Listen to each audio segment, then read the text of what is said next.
নমস্কাৰ সকলোকে স্বাগতম জনাইছো এনিয়াৰ জব নিউজৰ নতুন এটা জব ইনফৰমেশ্যনৰ ভিডিঅ'লৈ। বন্ধু-বান্ধৱীসকল কি খবৰ আপোনালোকৰ? আশা কৰিছো আপোনালোক সকলোৱে ভালে আছে। বন্ধু-বান্ধৱীসকল অসম তথা কেন্দ্ৰীয় চৰকাৰৰ কেইবাটাও বিভাগত 10,000ৰ অধিক পদত আবেদন প্ৰক্ৰিয়া চলি আছে। যদি আপোনালোকৰ অৰ্হতা মিলে এই পদকেইটাৰ কাৰণে আবেদন কৰি ল'ব পাৰিব। মই এই ভিডিঅ'টোৰ জৰিয়তে আপোনালোকক সকলোখিনি তথ্য জনাই আছোঁ, গতিকে ভিডিঅ'টো স্কিপ নকৰাকৈ শেষলৈ চাই থাকিব। ভিডিঅ'টো চোৱাৰ পিছত যিকেইটা পদত আপোনালোকৰ অৰ্হতা মিলে সেইকেইটা পদত আপোনালোকে আবেদন কৰিব। এতিয়ালৈকে যদি আপোনালোকে অসম তথা কেন্দ্ৰীয় চৰকাৰৰ সকলো চাকৰিৰ খবৰ পাই থাকিবলৈ আমাৰ ইউটিউব চেনেলটো ছাবস্ক্ৰাইব কৰা নাই, ছাবস্ক্ৰাইব কৰি ল'ব, লগতে বেল আইকনটো প্ৰেছ কৰিবলৈ নাপাহৰিব। বন্ধু-বান্ধৱীসকল এই পদসমূহৰ সকলোখিনি তথ্য জনাবলৈ আমি ভিডিঅ'টো আৰম্ভ কৰোঁ আহক। প্ৰথম ভেকেঞ্চিটো ওলাইছে নৱোদয় বিদ্যালয় সমিতিৰ ফালৰ পৰা 1377টা নন টিচিঙৰ পদ। এই পদকেইটা হৈছে জুনিয়ৰ ছেক্ৰেটেৰিয়েট এছিষ্টেণ্টৰ পৰা ষ্টেন'গ্ৰাফাৰলৈকে, staff nurse, ASO, audit assistant, catering supervisor, electrician cum plumber, mess helper, multitasking staff অৰ্থাৎ MTS আৰু অন্যান্য। গতিকে বন্ধু-বান্ধৱীসকল যদি আপোনালোকৰ অৰ্হতা মিলে আৰু যদি আপোনালোক ইণ্টাৰেষ্টেড হয় এই পদকেইটাৰ কাৰণে আবেদন কৰি ল'ব। আবেদনৰ অন্তিম তাৰিখ হৈছে 30 এপ্ৰিল 2024। আবেদনলৈকে আপোনালোকৰ বেছি দিন নাই, গতিকে আপোনালোকে আবেদন অতি সোনকালে কৰি ল'ব।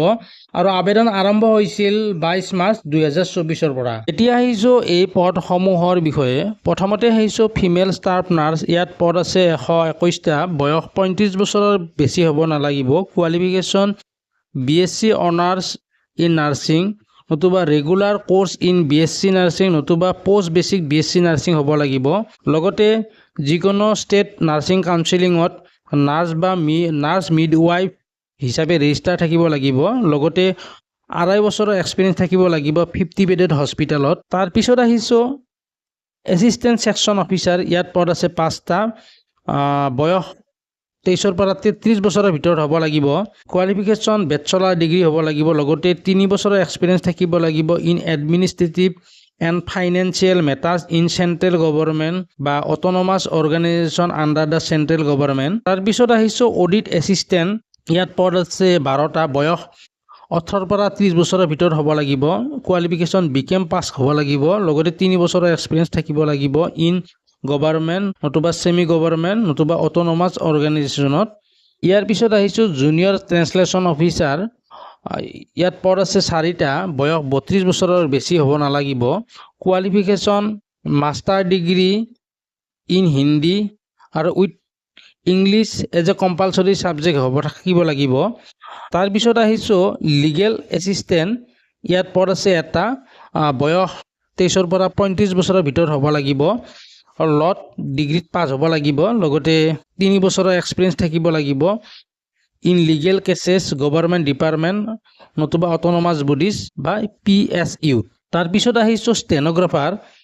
ইয়াত পদ আছে 23টা। বয়স 18 পৰা 27 বছৰৰ ভিতৰত হ'ব লাগিব। 12 পাছ হ'ব অৰ্থাৎ হায়াৰ ছেকেণ্ডেৰী পাছ হ'ব লাগিব। লগতে স্কিল টেষ্ট নৰ্মছ থাকিব লাগিব। ডিক্টেশ্যন আৰু ট্ৰেন্সক্ৰিপশ্যনখিনিও থাকিব লাগিব। ইয়াৰ পিছত আহিছোঁ কম্পিউটাৰ অপাৰেটৰ। ইয়াত পদ আছে 2টা।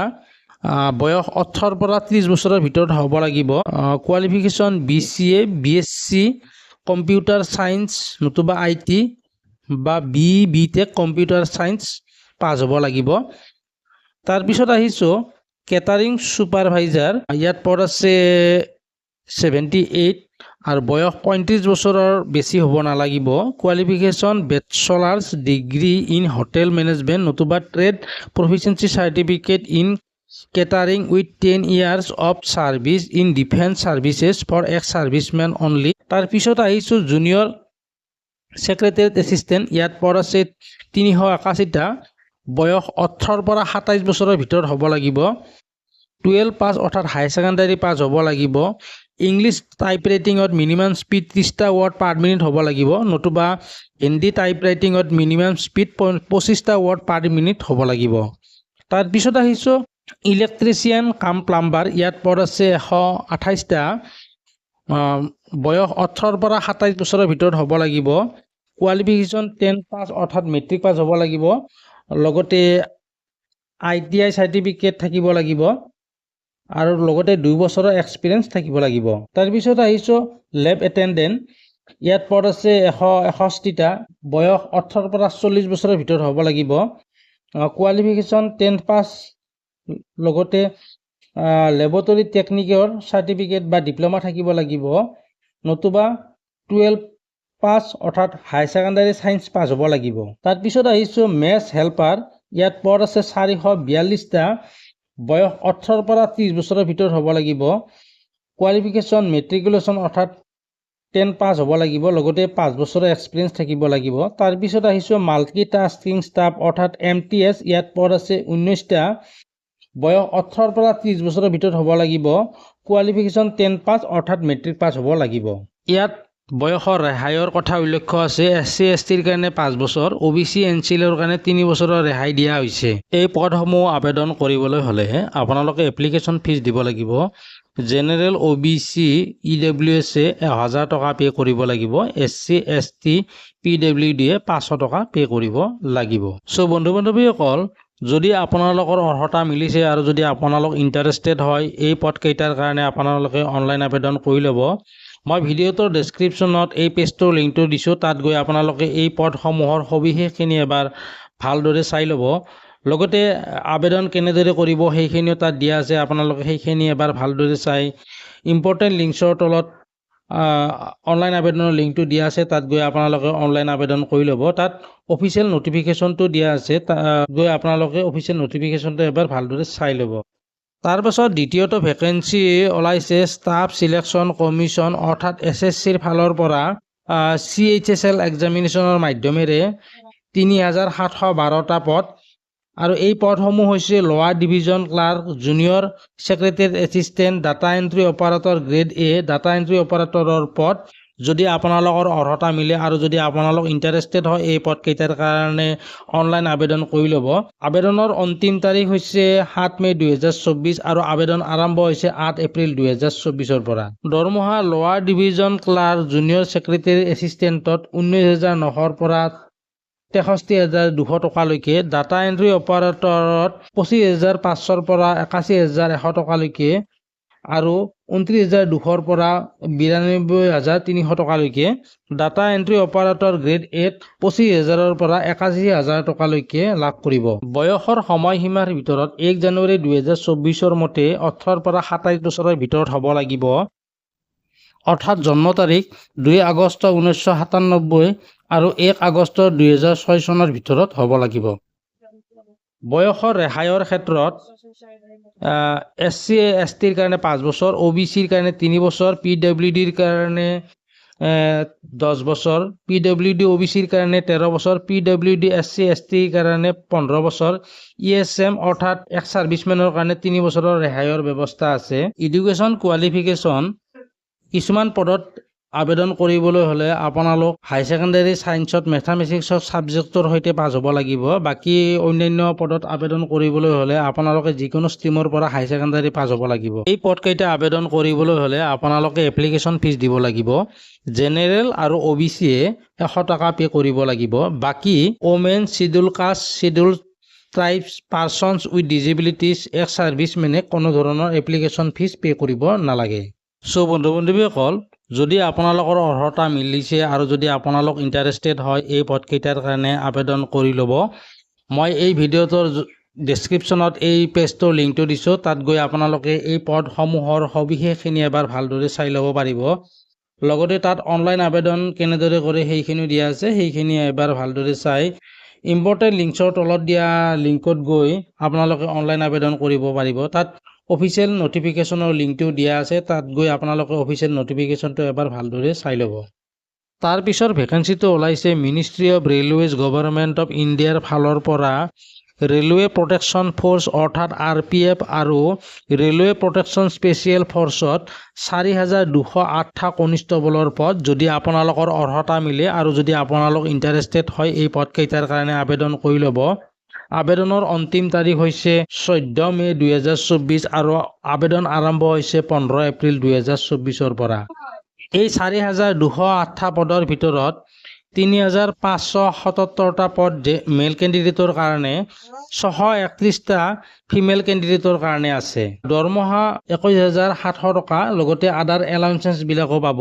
এই পদকেইটা আবেদন কৰিবলৈ হ'লে আপোনালোক ইণ্ডিয়ান চিটিজেন্স হ'ব লাগিব। বয়সৰ সময়সীমাৰ ভিতৰত 1 জুলাই 2024 মতে 18 পৰা 28 বছৰৰ ভিতৰত হ'ব লাগিব। বয়সৰ ৰেহাইৰ ক্ষেত্ৰত SC STৰ কাৰণে 5 বছৰ, OBC NCLৰ কাৰণে 3 বছৰৰ ৰেহাইৰ ব্যৱস্থা আছে।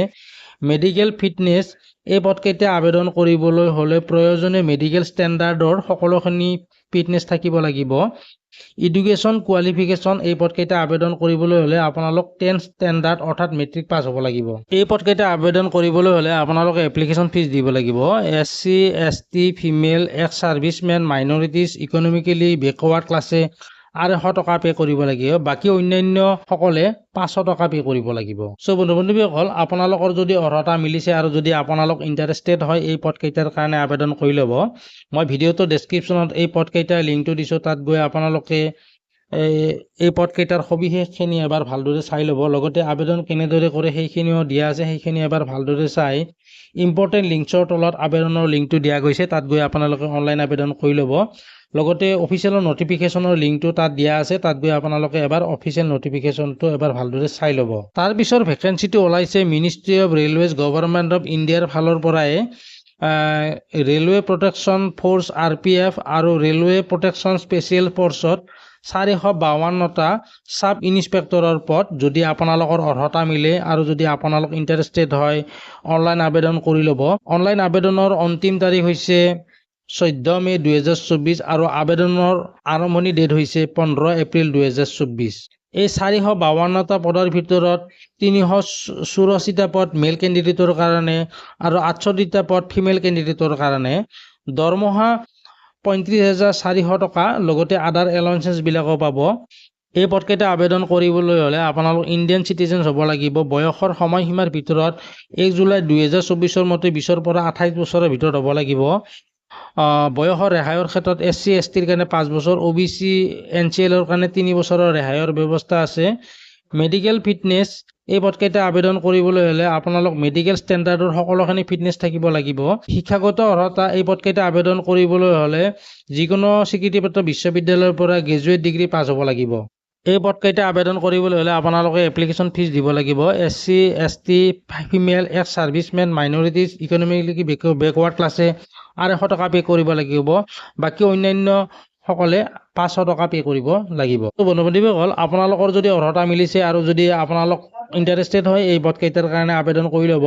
মই এই ভিডিঅ'টোৰ ডেছক্ৰিপশ্যনত এই পেজটোৰ লিংকটো দিছোঁ, তাত গৈ আপোনালোকে এই পদসমূহৰ সবিশেষখিনি এবাৰ ভালদৰে চাই ল'ব।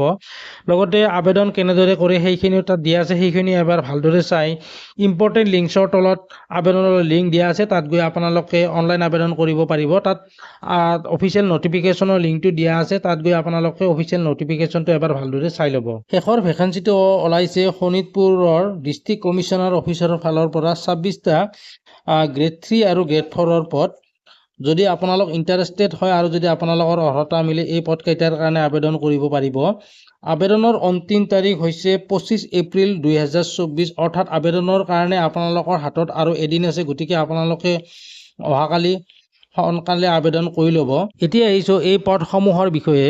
প্ৰথমে আহিছোঁ জুনিয়ৰ এছিষ্টেণ্ট গ্ৰেড 3, ইয়াত পদ আছে 13টা। Education qualification bachelor degree pass হ'ব লাগিব, লগতে 6 মাহৰ কম্পিউটাৰৰ ডিপ্ল'মা থাকিব লাগিব। দৰমহা 14,000 পৰা 70,000 টকালৈকে, লগতে গ্ৰেড পে' 5,600 টকা লাভ কৰিব। 2 নম্বৰতে আহিছোঁ মাল্টি টাস্কিং ষ্টাফ গ্ৰেড 4, ইয়াত পদ আছে 13টা। Education qualification minimum education qualification class 8 হ'ব লাগিব। দৰমহা 12,000 পৰা 52,000 টকালৈকে, লগতে গ্ৰেড পে' 3,900 টকা লাভ কৰিব। আদাৰ কোৱালিফিকেশ্যনৰ ভিতৰত এমপ্লয়মেণ্ট এক্সচেঞ্জত নামটো ৰেজিষ্টাৰ থাকিব লাগিব। বয়সৰ সময়সীমাৰ ভিতৰত 18 পৰা 40 বছৰৰ ভিতৰত হ'ব লাগিব 1 জানুৱাৰী 2024 মতে। বয়সৰ ৰেহাইৰ ক্ষেত্ৰত OBCৰ কাৰণে 3 বছৰ, SC STৰ কাৰণে 5 বছৰ, এক্স ছাৰ্ভিচমেনৰ কাৰণে 2 বছৰ, PWDৰ কাৰণে 10 বছৰৰ ৰেহাইৰ ব্যৱস্থা আছে। আপোনালোকে এই পদকেইটা অফলাইন পদ্ধতিৰে ষ্টেণ্ডাৰ্ড ফৰ্মৰ মাধ্যমেৰে আবেদন কৰিব লাগিব। আবেদন পঠাবলগীয়া অফিচিয়েল এড্ৰেছটো হৈছে office of the district commissioner Sonitpur. So' বন্ধু বান্ধৱীসকল, যদি আপোনালোকৰ অৰ্হতা মিলে এই পদকেইটাৰ কাৰণে আবেদন কৰি ল'ব। মই এই ভিডিঅ'টোৰ ডেছক্ৰিপশ্যনত এই পেজটোৰ লিংকটো দিছোঁ, তাত গৈ আপোনালোকে এই পদসমূহৰ সবিশেষখিনি এবাৰ চাই ল'ব। লগতে আবেদন কেনেদৰে কৰে সেইখিনিও এবাৰ ভালদৰে চাই ল'ব। যিহেতু আবেদনৰ অন্তিম তাৰিখ অহাকালি, গতিকে আপোনালোকে অতি সোনকালে সন্ধিয়া 5 বজাৰ আগতে আবেদনসমূহ জমা দিব। চ' বন্ধু বান্ধৱীসকল, যদি ভিডিঅ'টো চাই ভাল পালে লাইক এটা কৰি দিব, লগতে বন্ধু বান্ধৱীলৈ শ্বেয়াৰ কৰি দিবলৈ নাপাহৰিব। চ' লগ পাম অন্য এটা জব ইনফৰ্মেটিভ ভিডিঅ' লৈ। তেতিয়ালৈকে আমাৰ এই ইউটিউব চেনেল এনিয়াৰ জব নিউজটো চাই থাকিব। ধন্যবাদ।